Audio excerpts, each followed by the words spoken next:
Hello my dear friends, जैसे कि आप जानते हैं कि आपको अभी प्रीवियस ईयर का क्वेश्चन कराया जा रहा है, जिसमें बहुत सारे क्वेश्चंस आपको दिए जा चुके हैं जो 2 मार्क्स का है और 2 मार्क्स वाला ही क्वेश्चन आपको दिया जा रहा है। इसके बाद आपको 5 नंबर का यानी कि 5 मार्क्स वाला क्वेश्चन दिया जाएगा इसी प्रीवियस ईयर का यानी कि 2021 का। इसलिए आपसे कहते हैं कि आपको कोई भी वीडियो मिस न करें, कंटिन्यू देखें और वीडियो को अंत तक ज़रूर देखें और अपने दोस्तों के पास शेयर ज़रूर करें ताकि वो भी वीडियो को देखें और उनका भी मार्क्स अच्छा हो। ठीक है, तो आइए आज अगला प्रश्न देखते हैं क्या है। देखिए, एक क्वेश्चन पेपर है, आप देख रहे हैं क्वेश्चन पेपर है।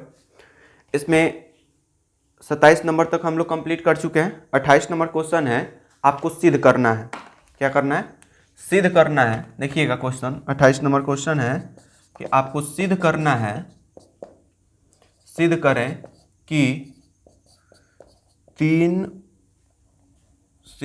कि 5 प्लस रूट तीन एक अपरिमेय संख्या है, एक अपरिमेय संख्या है। ये आपको सिद्ध करना है कि सिद्ध कीजिए कि 5 प्लस रूट तीन एक अपरिमेय संख्या है। ठीक है, तो सबसे पहले आपको बता दें कि परिमेय और अपरिमेय होता क्या है। ये चीज़ जानते हैं आप लोग, परिमेय और अपरिमेय। वैसी संख्या, परिमेय संख्या का डिफिनीशन है कि वैसी संख्या जिसे हम p/q के रूप में लिख सकते हैं। ठीक है, वैसी संख्या जिसे p/q के रूप में लिखा जा सके वो परिमेय संख्या कहलाती है, और वैसी संख्या जिसे p/q के रूप में नहीं लिखा जा सके अपरिमेय संख्या कहलाती है। जैसे कि 5। अब इसके भिन्न में क्या है? ये तो p हो गया, इसके भिन्न में क्या है? तो कुछ नहीं, तो 1 है, तो 5/1 तो p/q के रूप में हो जा रहा है। अब देखिए इसमें क्या है, अपरिमेय का चिन्ह मतलब पहचान क्या है कि ये रूट में होगा। जैसे रूट 3, रूट 5, अगर रूट 16 दे दे कि बताइए रूट 16 कौन सी संख्या है, तो अगर रूट में से निकल जा रहा है मतलब वर्गमूल करने पर तो परिमेय है, अगर नहीं निकल रहा है तो अपरिमेय। तो जब इसका रूट निकालेंगे तो ये होगा 4, तो 4 क्या है? परिमेय संख्या है। तो रूट 16 एक परिमेय संख्या है। परिमेय और अपरिमेय क्लियर है? आइए देखते हैं। देखिए, जो चीज़ हमें पता नहीं होता है उसे हम मान लेते हैं, ये बात आप लोग भी जानते हैं। तो ये दिया है कि अपरिमेय है, तो आप इसके विपरीत मान लीजिए यानी कि परिमेय। लिखिए, माना 5 प्लस रूट तीन एक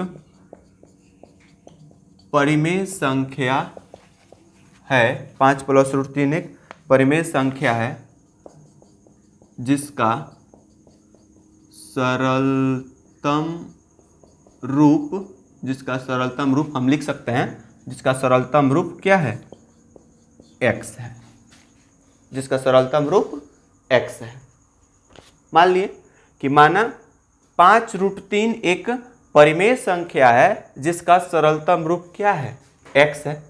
ठीक है, जब x है सरलतम रूप यानी कि आप देख सकते हैं, इसलिए आगे आप देखिए, इसलिए x बराबर 5 प्लस रूट तीन, सरलतम रूप कौन है? x है, इसलिए x बराबर 5 प्लस रूट तीन। क्लियर है?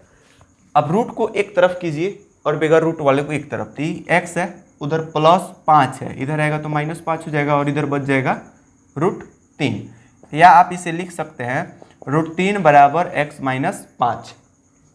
तो क्या देख रहा है? दोनों साइड की जो संख्याएं हैं, एक परिमेय है और दूसरा अपरिमेय है, तो ये बराबर होगा? नहीं होगा, लेकिन बराबर है, बराबर है। यहाँ से अगर हम x का मान भी निकालें तो पूरा क्लियर मान नहीं होगा, फिर ये आपका इसी रूप में आ जाएगा 5 प्लस रूट तीन।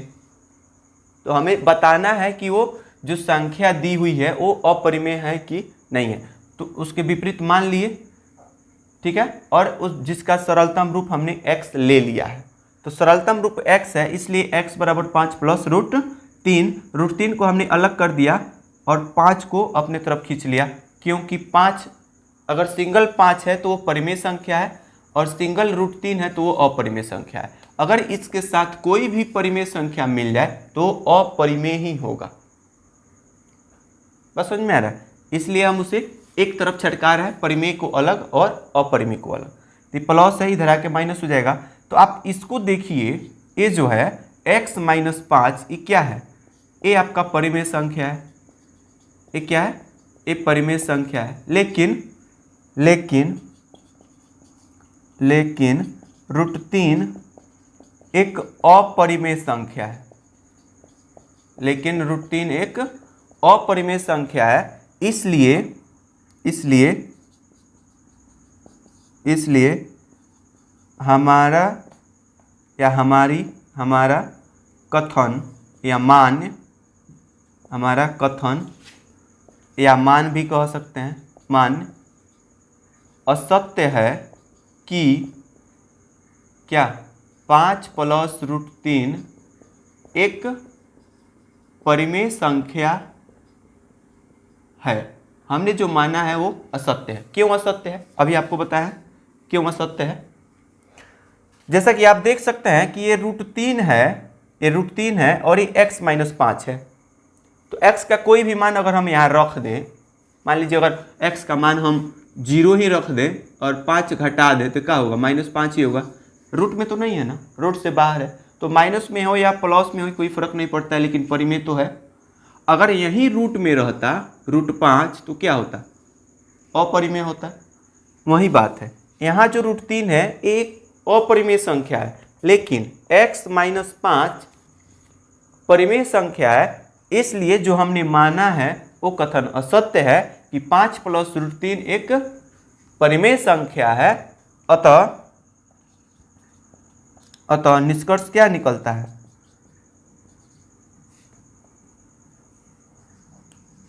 अतः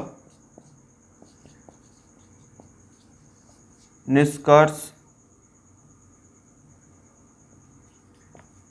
यह है कि 5 प्लस √3 एक अपरिमेय संख्या है।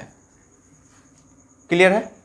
कैसे क्लियर है? आपने देखा कैसे हुआ है कि जो मान हमने माना है वो कथन जो है वो असत्य हो चुका है। काहे असत्य हो गया है ये भी आपको समझा दिए हैं। इसलिए हमारा निष्कर्ष यह निकलता है कि 5 प्लस √3 एक अपरिमेय संख्या है। क्लियर है? यहाँ आपने प्रूव्ड कर दिया, साबित कर दिया कि 5 प्लस √3 एक अपरिमेय संख्या है। क्लियर है? ये चीज़ आपको शुरुआती में ही बताया गया था जब लेसन शुरू हुआ था। 1.3 में है, 1.3 में है, शुरुआती में ही बताया गया था √2 एक अपरिमेय संख्या है, √3 एक अपरिमेय संख्या है। इस टाइप के बहुत सारे क्वेश्चंस आपको बताए गए हैं। अगर आप वो पिछले वाला वीडियो, अगर आप शुरुआती वीडियो देख लेते हैं तो आपको कोई भी प्रॉब्लम नहीं होगी सिद्ध करने में कि कोई भी अपरिमेय संख्या दिया है तो उसे हम सिद्ध कैसे कर सकते हैं। ठीक है? तो अगर आप पूरा डिटेल्स में समझना चाहते हैं तो आप पिछले वीडियो में जाइए, उसके प्लेलिस्ट में जाइए और वहाँ से जाके आप देख सकते हैं। पूरा डिटेल्स में समझाया गया है कि कौन कैसे क्या है। तब आप कमेंट करके बताइए कि कैसे समझाया गया है और कैसे बताया गया है। बस समझ में आ रहा है?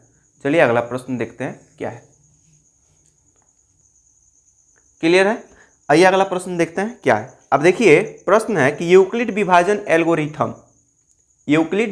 एल्गोरिथम का प्रयोग करके आपको मौसो ज्ञात करना है। संख्या है, देखिएगा 231 और 396।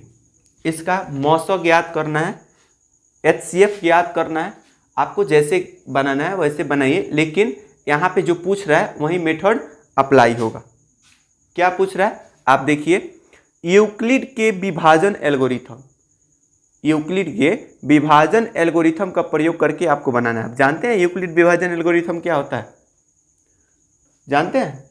नहीं जानते हैं तो प्लेलिस्ट में जाइए और एक्सरसाइज 1.1 का आप वीडियो देखिए, आपको पूरा डिटेल्स में समझाया गया है, पूरा क्लियर समझाया गया है। यहाँ भी एक बार बता दे रहा है कैसे बनता है यूक्लिड विभाजन एल्गोरिथम।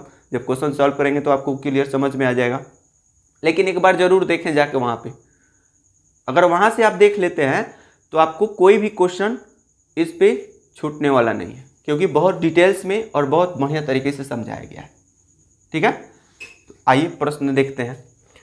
231 और 396 का आपको HCF ज्ञात करना है विभाजन एल्गोरिथम से। तो आप सबसे पहले नॉर्मली एक HCF निकालिए भाग विधि से।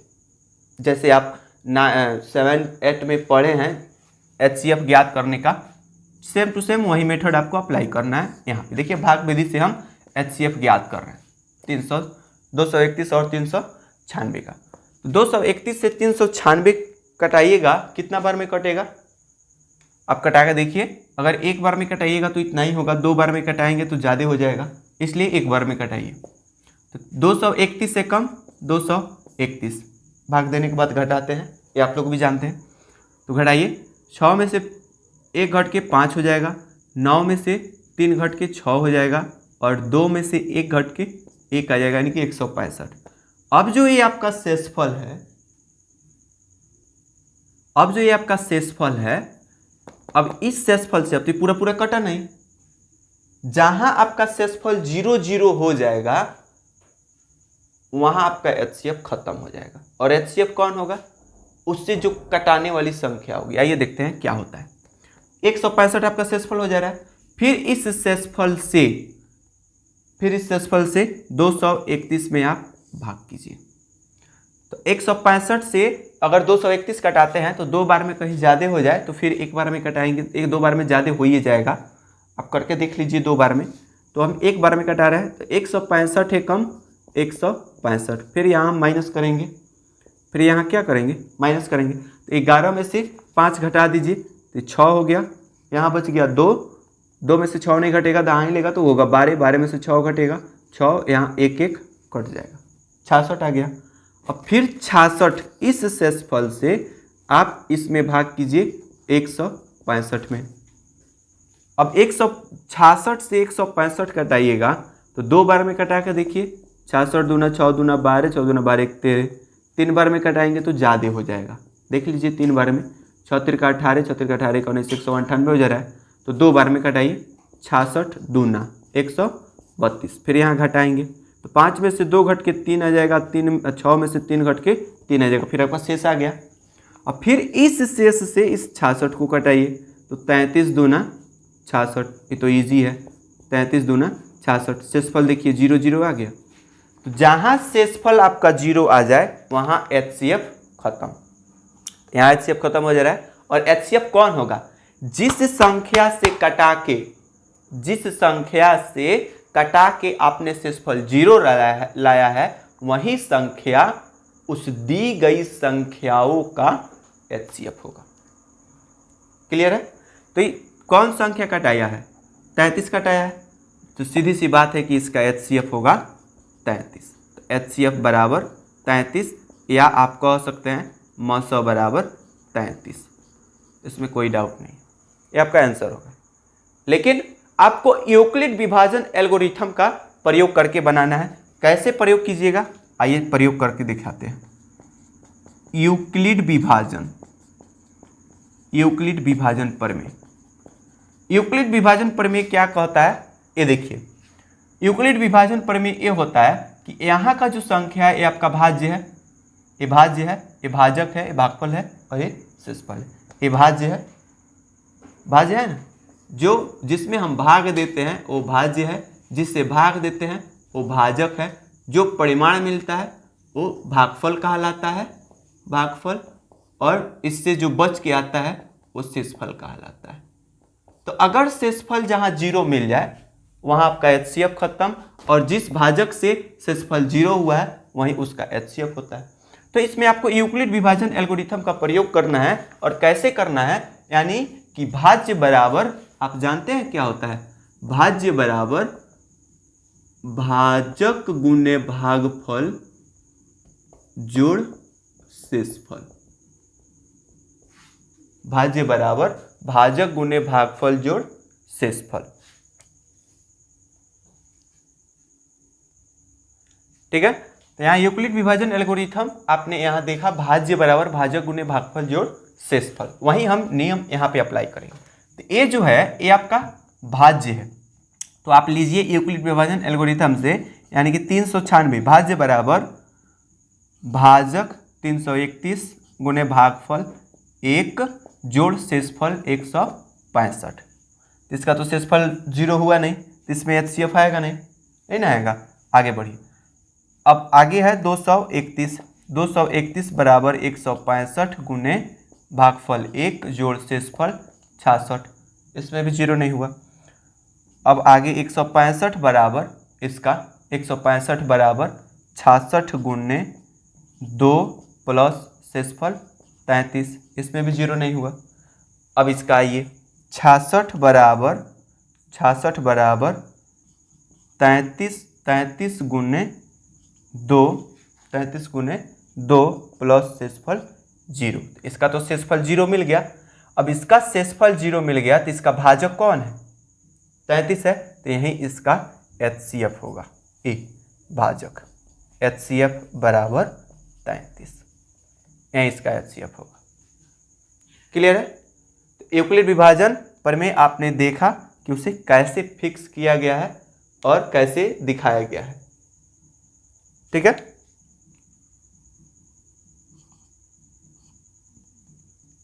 क्लियर है, कोई दिक्कत नहीं होनी चाहिए, एक बार पूरा क्लियर देखिए और समझिए, नहीं समझ में आए तो कमेंट करके बताइए। और इसमें जो है HCF आप ऐसे लिखिए, HCF बराबर 33। इसमें क्या है, इसमें कुछ नहीं है, जैसा कि HCF आप नॉर्मली भाग विधि से बनाते हैं, ठीक उसी तरह बनाइए और इस तरह आप फिक्स कर दीजिए। ये हो गया आपका यूक्लिड विभाजन पर में, कोई दिक्कत नहीं होना चाहिए, पूरा एक बार क्लियर देखिए। अगर ज़्यादा प्रॉब्लम हो रहा है तो आपको कह रहे हैं कि आप प्ले लिस्ट में जाइए, आपको शुरू में ही बताया गया है 1.1, वहाँ से आप देख के और बढ़िया से समझ सकते हैं, ठीक है। क्लियर है। आइए अगला प्रश्न देखते हैं क्या है।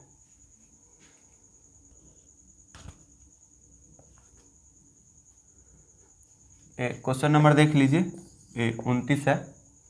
अगला क्वेश्चन है 30। अब देखिएगा 30 नंबर प्रश्न, ये है x² plus 11x plus 30। Question आप एक बार देख लीजिए। क्वेश्चन है कि द्विघात बहुपद x² प्लस 11x प्लस 30 के शून्यकों को ज्ञात कीजिए। आपको सिर्फ शून्यक निकालना है। आपको क्या ज्ञात करना है, सिर्फ शून्यक ज्ञात करना है।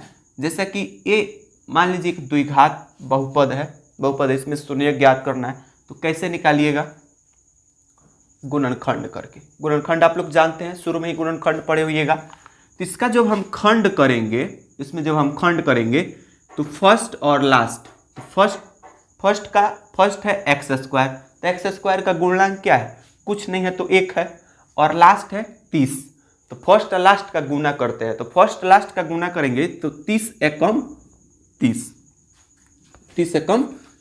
आप देखिए 30 एकम 30, इस 30 का ऐसा खंड कीजिए कि गुना करने पर 30 हो जाए और जोड़ने पर 11 आ जाए।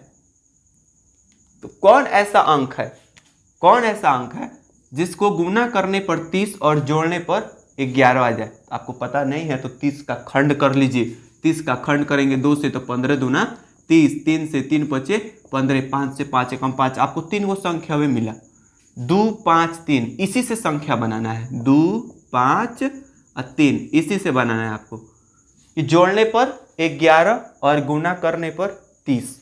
तो आप कौन कौन संख्या लीजिएगा, आप देखिए 3 और 2 को देखिए, 3 और 2 को गुना कर दे तो 3 दूना 6 और 5 का 5, तो 6 और 5 को गुना करेंगे तो 6 बचे 30, और 6 और 5 को जोड़ दे तो 6 और 5 11।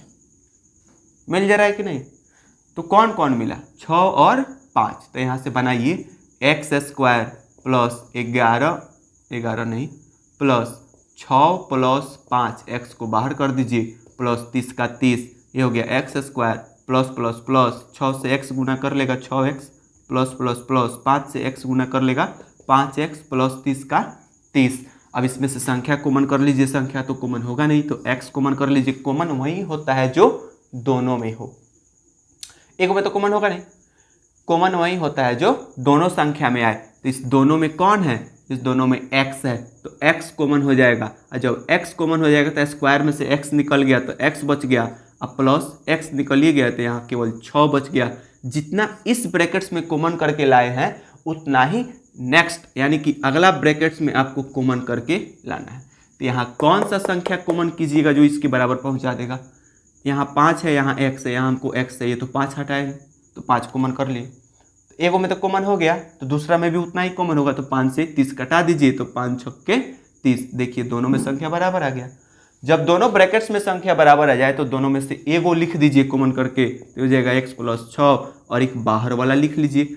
तो बाहर वाला कौन है, बाहर वाला x + 5। अब दोनों को अलग अलग हल कर दीजिए।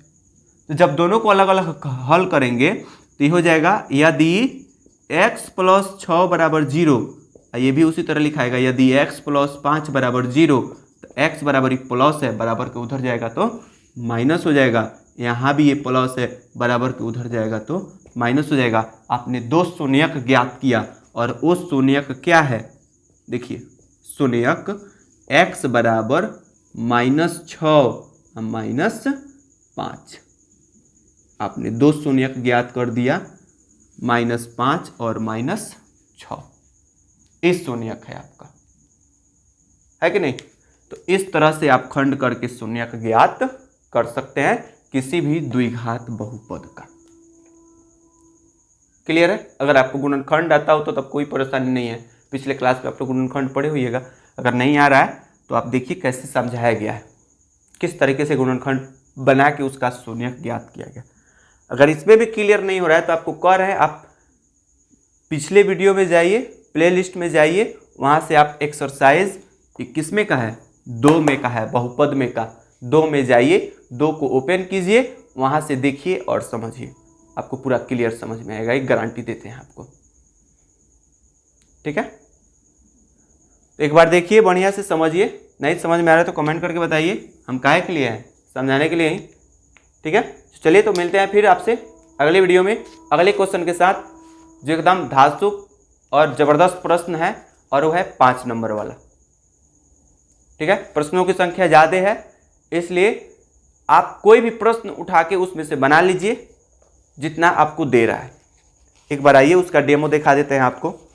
जैसा कि आप देख रहे हैं, इसमें देखिए लिखा है कि संख्या 31 से 38, 31 से 38 का एगो प्रश्न हुआ, 31 से 38 का एगो प्रश्न हुआ, काउंट कर लीजिए। दीर्घ उत्तर ये हैं, इनमें से 4 प्रश्नों का उत्तर देना है। 31 से 38 यानी कि 8 गो प्रश्न हुआ, 31, 32, 33, 34, 35, 36, 37, 38, 8 प्रश्न हुआ। 8 गो 5 नंबरिया में आपको 4 गो का उत्तर देना है। तो आप वही बनाइए जो आपके लिए इजी है और वो आपको नंबर दे सके। क्लियर है। तो आपको वही बनाना है जो आपको आता है, जिस पे डाउट है उसको छोड़ देना है, लेकिन 4 को बनाना जरूर है। तो ऐसा तो नहीं है कि एकदम पूरा उठा के VIP क्वेश्चन दे देगा, ऐसा कुछ नहीं होता है। एग्जाम से बिल्कुल मत डरिए कि बहुत हार्ड एग्जाम होता है, ऐसा कुछ नहीं होता है। नॉर्मल एग्जाम होता है यार, नॉर्मल पढ़ाई करो, नॉर्मल एग्जाम दो, एकदम माइंड फ्री रहो, कोई दिक्कत नहीं है, ठीक है। तो आप इसमें से कोई भी 4 प्रश्न उठाइए और बना दीजिए। अब देखिए इसमें सिद्ध करना है त्रिभुज, अगर नहीं जानते हैं तो छोड़ दीजिए, गोली मारी उसकी। अब यहाँ वृत्त खींचना है, तो वृत्त तो आप जानते हैं वृत्त कैसे खींचाता है, नहीं जानते हैं तो आपको वृत्त खींचने के लिए बताया जाएगा।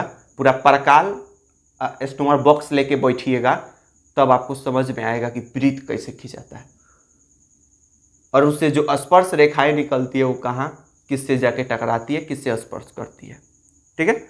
आगे आपको ग्राफीय विधि है, ग्राफीय विधि, अगर आप लोग ग्राफीय विधि नहीं जानते हैं तो आप जाइए एक्सरसाइज 3 में, प्लेलिस्ट में आपको बता दिया गया है पिछले वाले वीडियो में, आप जाइए 3 में देखिए ग्राफ कैसे हल होता है, बहुत मस्त और बहुत आसान तरीके से समझाया गया, ठीक है।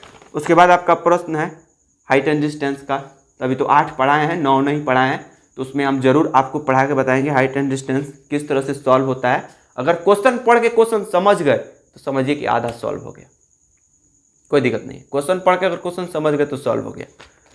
उसके बाद आपको दिया है इसमें 13 में से 13 जानते हैं ना, 13 क्या है, आयतन है, उसमें से दिया है आपको। उसके बाद त्रिकोणमिति आपको सिद्ध करना है, तो ये तो बच्चे का दिमाग पर रहता है। कोई कुछ पढ़ाए चाहे ना पढ़ाए, साला त्रिकोणमिति जरूर पढ़ाता है, हम हो चाहे कोई हो। त्रिकोणमिति तो समझिए कि एक एक बच्चे का माइंड में बढ़ जाता है जितना वो उसको रिवीजन करता है। हम भी पढ़े हैं तो पहले त्रिकोणमिति से पढ़े, ठीक है। इसलिए आप लोग 5 नंबर पे ज़्यादा विशेष ध्यान देना है, क्योंकि 4 प्रश्न का बात है और 20 मार्क्स का बात है, और बहुत इजी प्रश्न है।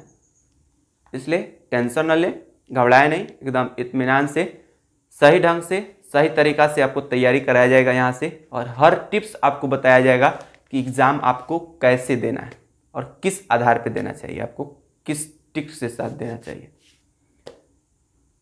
चलिए तो फिर मिलते हैं आपसे अगले वीडियो में अगले क्वेश्चन के साथ, वो भी 5 नंबर वाले क्वेश्चन के साथ। तब तक के लिए वीडियो को देखिए, लाइक कीजिए, अगर चैनल पे नए हैं तो सब्सक्राइब कीजिए, और अपने दोस्तों के पास, अपने फ्रेंड के पास, अपने आसपास जो भी हित है उनके पास ज़्यादा से ज़्यादा संख्या में शेयर जरूर करें।